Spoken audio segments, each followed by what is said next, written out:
I kind of have mixed thoughts on this, and you'll see why as I go into this article from Screen Rant. It says right here, Scream 7 already has an opening kill problem. But as you can tell, the title of this video comes in the form of a question and not a statement. I almost made it a statement, but there are some questions about it. Here's the 3 key points in the summary. Number 1, Scream 7 needs a shocking opening kill to distract from messy production and revive interest in the sequel. So what does that part mean? It says, although Scream 7 has 2 obvious options when it comes to a perfect opening kill, the slasher sequel can't avail of either twist without ruining its own story. The upcoming Scream 7 is stuck in an uninviable position.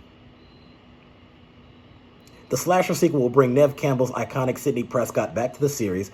Ordinarily, this would be great news. However, Melissa Barrera's firing and Jenna Ortega's exit have soured interest in the sequel.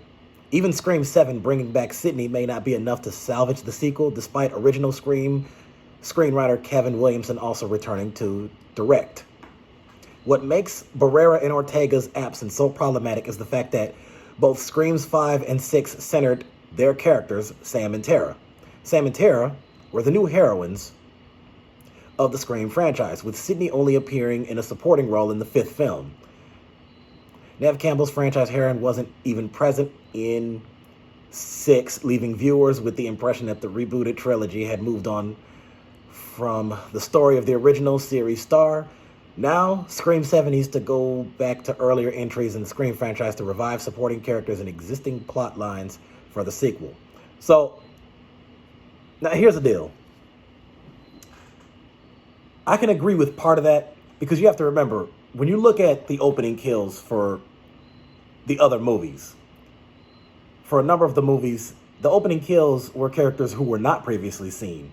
In Scream 2, you had Jada Pinkett's character and...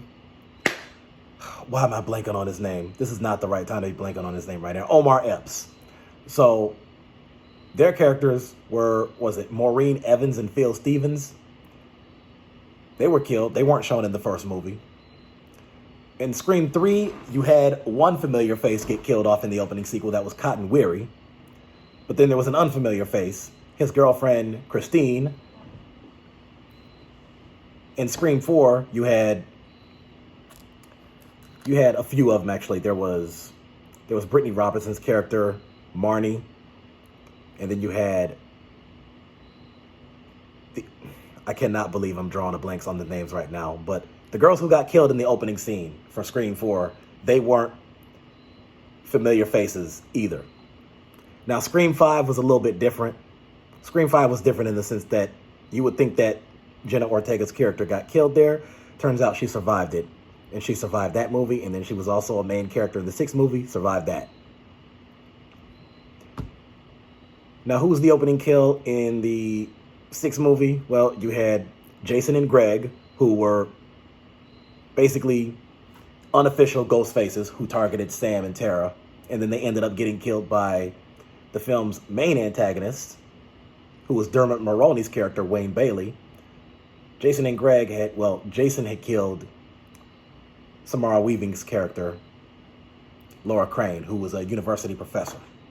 So is it possible that Scream 7 could have an opening kill that's not a familiar face in terms of somebody who already wasn't a character in the first 6 movies?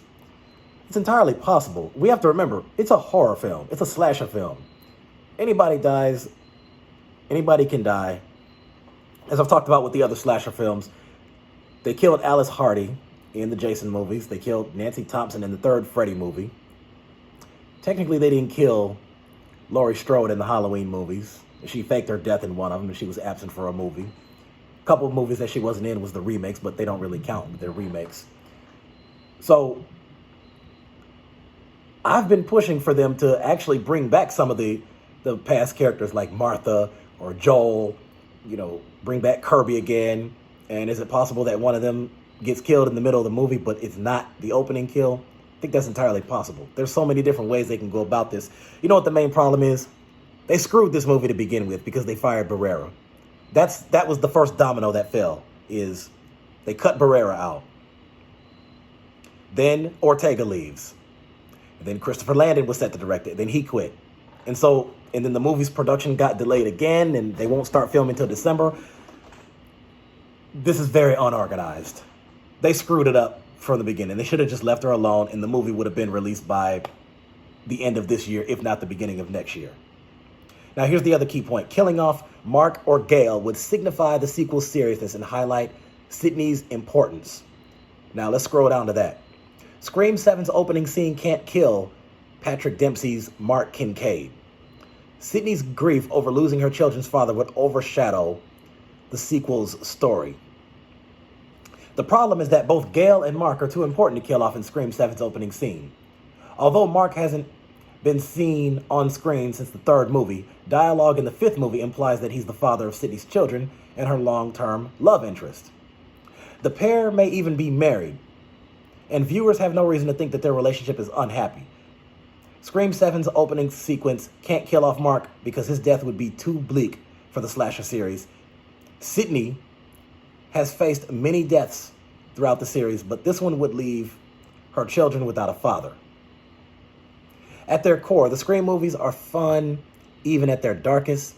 As such, once Scream 5 confirmed Patrick Dempsey's Mark Kincaid was still Sidney's love interest, the franchise essentially ensured that Dempsey's character couldn't be killed off. I don't know. There's a difference between couldn't and shouldn't. Now, should he be killed off? No. Could he be? Yes. They could kill Sidney. There's actually an article that talked about they could possibly kill Sidney in the next movie. It could be possible. It's a slasher film, and with these last few Scream movies, the way they've been going, basically anything is on the table and nothing is off limits. So, just throwing that out there. Now, Sidney losing the love of her life after losing her mother, her Scream 2 love interest, and her friend Dewey would be too sad and hopeless. This is arguably even truer for Gale's death, as she has stood by Sidney's side since the original movie. Scream 7's opening scene can't kill off Courtney Cox's character solely to establish the movie's stakes. And then the third key point was killing Courtney Cox's character would make Sidney's story a tragedy, leaving her without any original characters. Okay, so let me go to that one. Ever since Scream 2 killed off Randy, the slasher series has been playing a tricky game. The lesser Scream sequels kept Dewey, Gale, and Sidney alive, which kept the franchise's atmosphere feeling fun, but also limited the stakes of these outings. Scream 5 killed Dewey off brutally, thus upping the stakes of the sequel, but making its mood much more downbeat and somber in the process. Scream 5's wild finale tried to take the goofy, gory mayhem up to 11 to counter this, but Dewey's death ensured that the reboot still remains the franchise's saddest sequel. Now, Scream 7 can't kill off Gale without making Sidney's story a tragedy, and this is something viewers don't necessarily want from the Scream series. There's a fine line between pathos and emotional devastation, and the best moments of the Scream series carefully dance around this distinction. There are some fans who still haven't forgiven the series for killing off Randy in broad daylight in Scream 2. However, the reason Gale's death wouldn't work in Scream 7 is because it would simply be too sad. It is because her exit would leave Sidney without any original Scream characters to work alongside. But there are other options in terms of not completely original characters, but also fan favorites like Joel. As I pointed out, Joel, Kirby.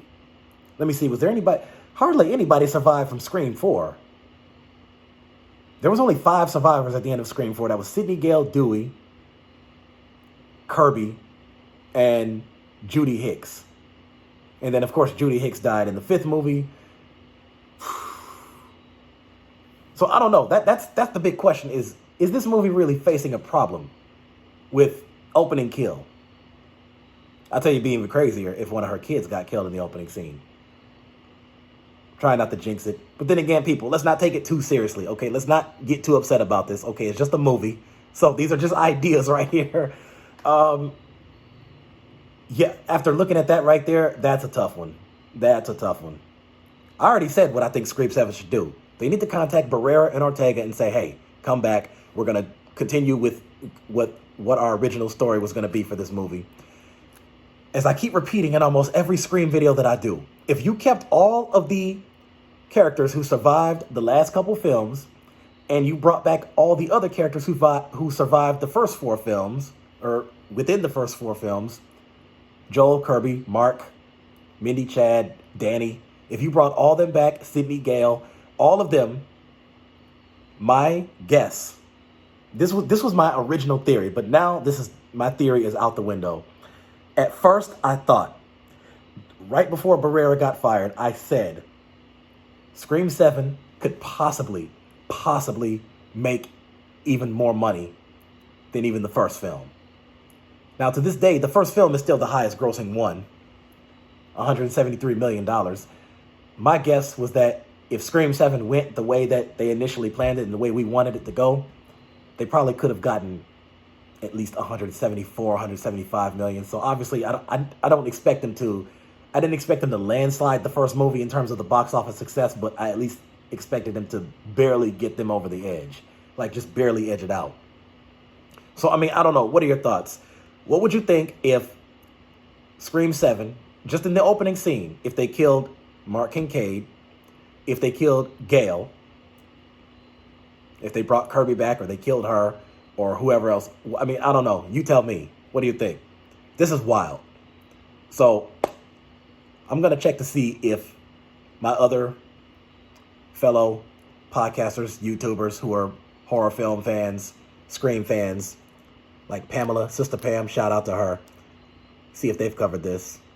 And I don't know. Let's just go from there. But it's going to be a long time for this movie gets released. I mean, they've screwed it up every step of the way. So looks like it won't be coming out till maybe 2026. That's what we're looking at. So anyway, help me with that subscription right there. Like and subscribe. I got more coming.